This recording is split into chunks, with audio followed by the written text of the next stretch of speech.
नमस्कार। आप देख रहे हैं स्पेशल कवरेज न्यूज। मैं हूं आपके साथ शिव कुमार। मेरे साथ हैं वरिष्ठ पत्रकार आदरणीय मीनू जैन जी। मीनू जी का बहुत बहुत स्वागत, बहुत बहुत अभिनंदन। कहते हैं जब किसी का बुरा वक्त आता है तो बताकर नहीं आता, उसके कुछ सिम्टम दिखाई देते हैं। लगता है कि हम जो कर रहे हैं वो ठीक विपरीत जा रहे हैं। हम जाना तो चाह रहे हैं देहरादून की तरफ, लेकिन हम जिस बस में बैठ गए वो बस जा रही है लखनऊ की तरफ। आधे रास्ता निकल जाते हैं, तब कंडक्टर जब पूछता है कि कहाँ की टिकट लोगे, तब हम सोचते हैं कि हम तो गलत बैठ गए। यही आजकल नरेंद्र मोदी जी के साथ हो रहा है। सब कुछ ठीक चल रहा था, बंगाल चुनाव आता है, अहंकार बढ़ता है, और 2024 के लोकसभा चुनाव के बाद ब्यूरोक्रेसी से लगा के संवैधानिक संस्थाओं का जिस तरीके से चीरहरण हुआ है वो सबको साफ साफ दिख रहा है। और उस चीरहरण से जब आगे बढ़े तो फिर लगा कि सब कुछ बिगड़ गया है, तो फिर एक एक कर सब पर्दाफाश होते चले गए। हालांकि इस दौरान उन्होंने कई दल तोड़ दिए, अपनी ताकत बना ली है, खुद ताकतवर हो गए हैं। मंत्रिमंडल विस्तार की चर्चा है, ये सोमवार इतवार सोमवार में किसी दिन हो सकता है। लेकिन राम मंदिर ने, धर्मेंद्र प्रधान के कृत्यों ने, हरदीप पुरी ने इतनी कालिख पोत दी है कि शीशे के सामने जाकर भी मुंह साफ नहीं दिख रहा है। बार बार कितना भी बढ़िया वॉशिंग मशीन में अपना मुंह धो लो, और लोगों को तो धो के आप साफ कर देते हो, लेकिन आपका चेहरा अब इतना गंदा हो गया है, कुरूप हो गया है कि लोग उसे पसंद नहीं कर रहे। इसके कई उदाहरण हैं। चंपत राय, आप इस्तीफा नहीं करा पाए, और जब तक वो व्यक्ति ट्रस्ट में रहेगा तो साफ सुथरी जांच की हमें उम्मीद कतई नहीं। आपने देखा कि लालकृष्ण आडवाणी पर एक आरोप लगा, उन्होंने इस्तीफा दिया, जांच हुई, वेदाग साबित हुए और दोबारा चुनकर आए। लेकिन चंपत राय क्यों? चंपत राय तो कोई चुने हुए जनप्रतिनिधि भी नहीं है। इधर अमेरिका की एक वेबसाइट ने एक और खबर लीक कर दी। ऐसे में ट्रंप के सामने आप बिल्कुल झुके झुके से बैठे रहे। धर्मेंद्र प्रधान का ये आपके सामने एक उदाहरण है, वीडियो देख लीजिए।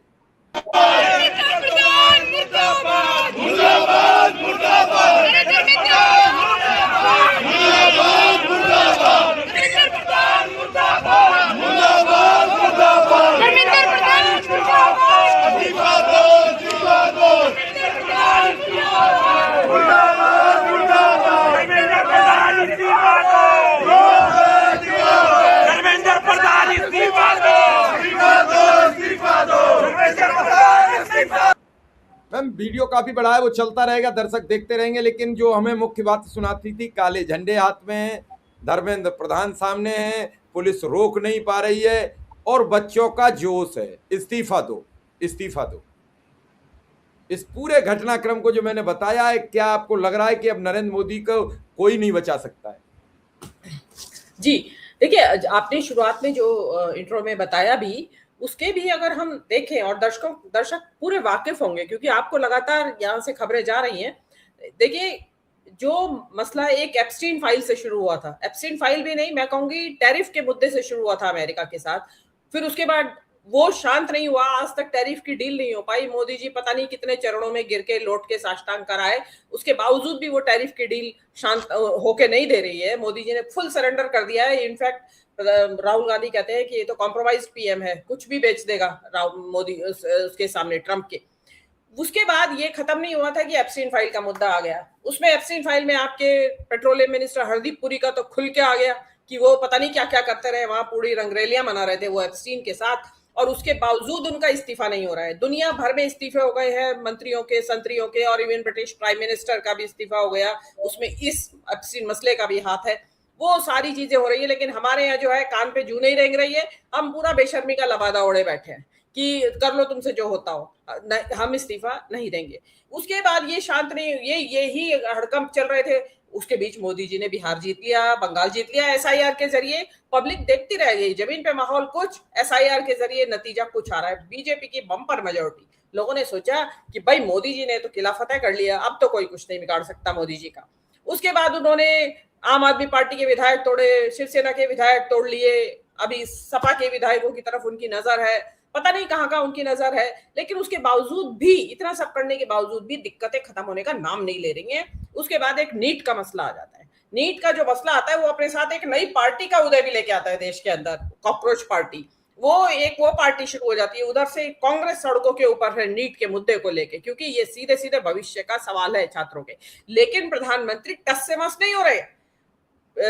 जो कांग्रेस पार्टी है और जो दूसरी ये पार्टी नई आई है, ये लोग लगातार धर्मेंद्र प्रधान का इस्तीफा मांग रहे हैं और प्रधानमंत्री जी पूरी बेशर्मी के साथ उनको हैप्पी बर्थडे विश कर रहे हैं और कह रहे हैं कि आपने शिक्षा नीतियों को बड़ा अच्छे से लागू कर दिया।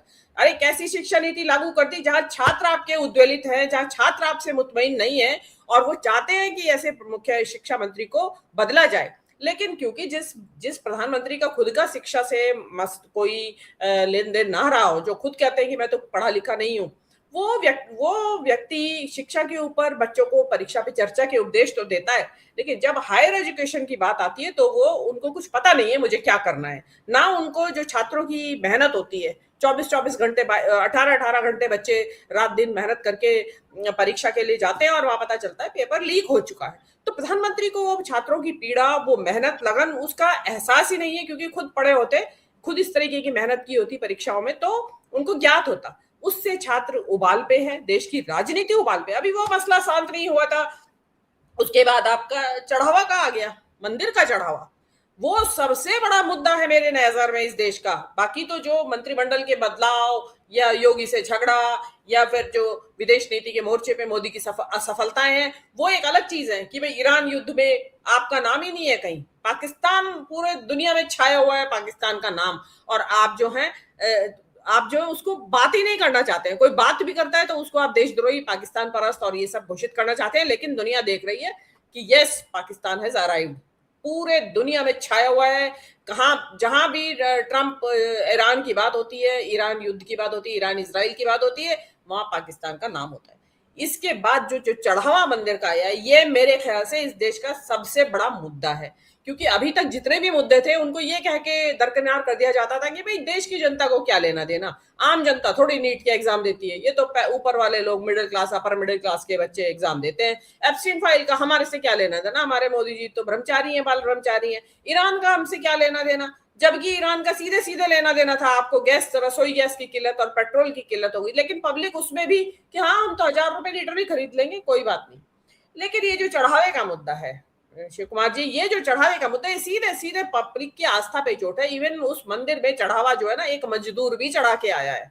वो अपनी जो उसकी डेली वेजेस में से उसने 1 रोटी कम खाई होगी, लेकिन वो राम के मंदिर में 2 रुपये जरूर चढ़ा के आया होगा। 2 तो आजकल मिलता ही नहीं है, 5 का नोट जरूर चढ़ा के आया होगा, 10 का भी चढ़ा के आया होगा अपनी आस्था। उसको जो ये बेड़ी बेशर्मी से बीजेपी और संघ के द्वारा नियुक्त जो ट्रस्ट है, वो तो प्रधानमंत्री के द्वारा नियुक्त है। असल में तो प्रधानमंत्री सीधे सीधे जिम्मेदार है कि वो कर क्या रहे थे। क्या प्रधानमंत्री ने कोई मॉनिटरिंग का ये नहीं बनाया था देश के अंदर?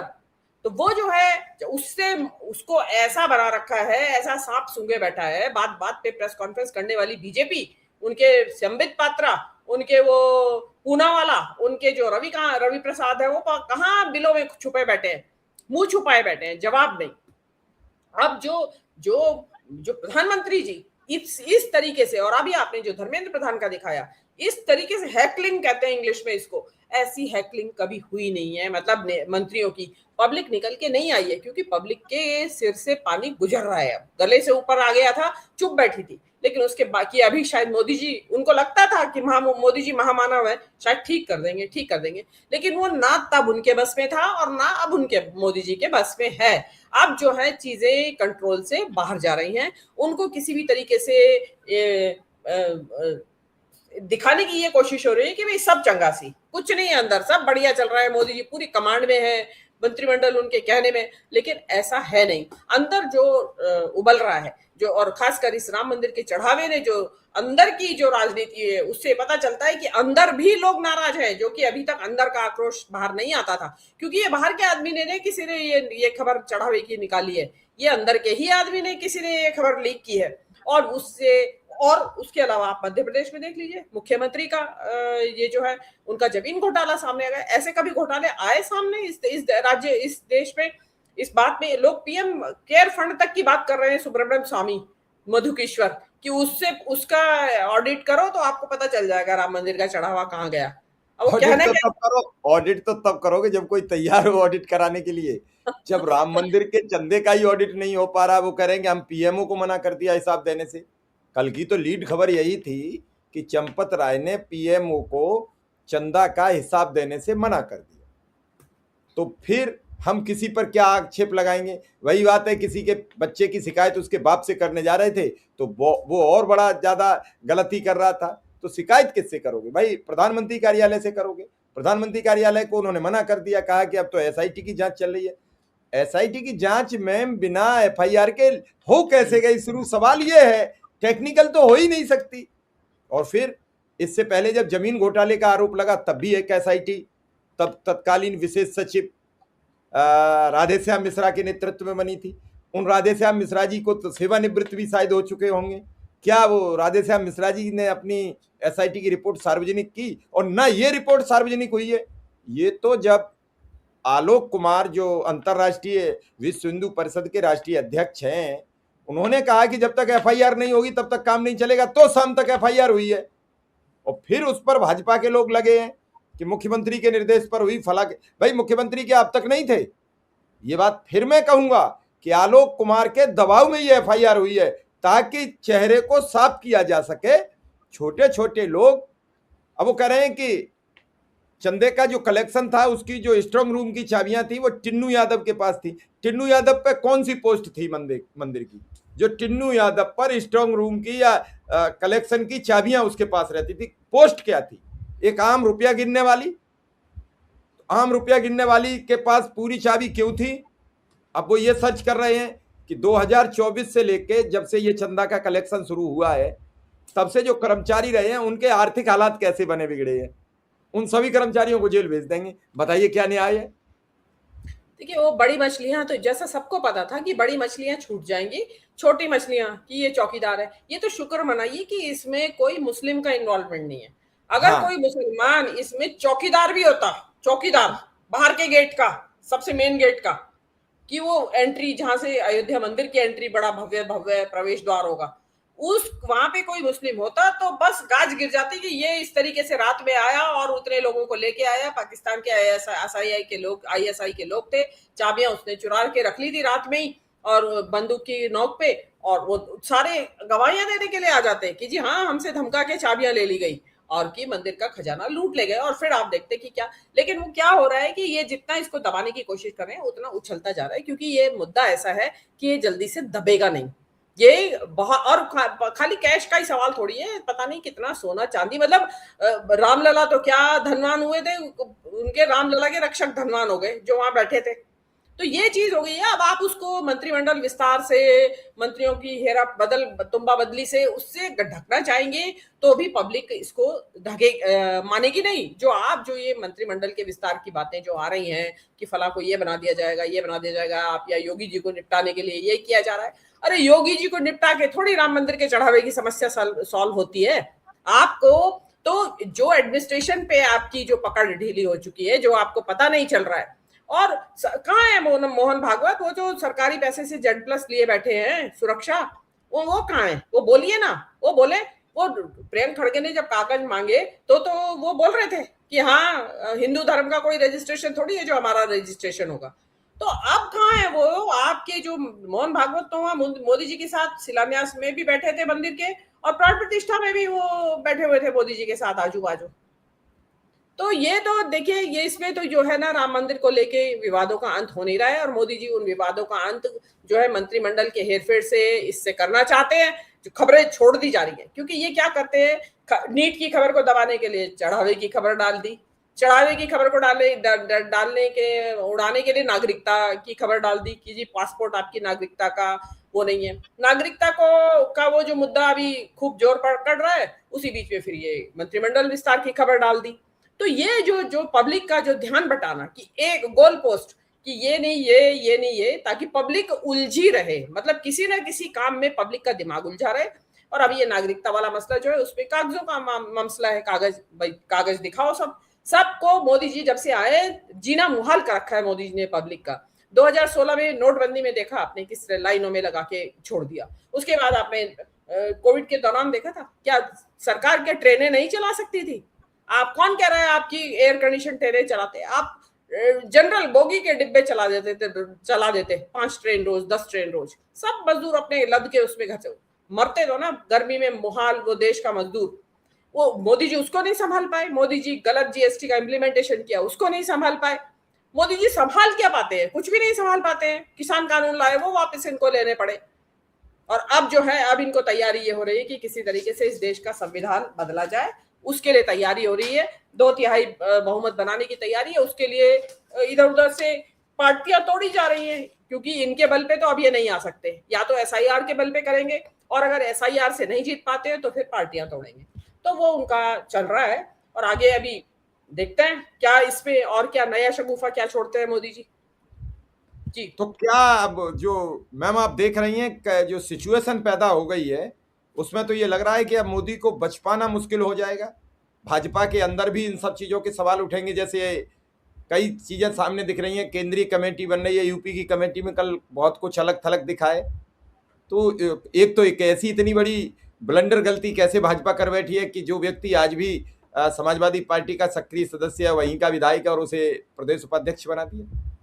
तो आखिर अब नियम कानून कुछ नहीं बचे हैं। तो जो बीजेपी की बरसों से चटाई धो रहे थे, बरसों से वहां कार्यकर्ता के रूप में काम करते रहे थे, उन्हें क्या मिलेगा?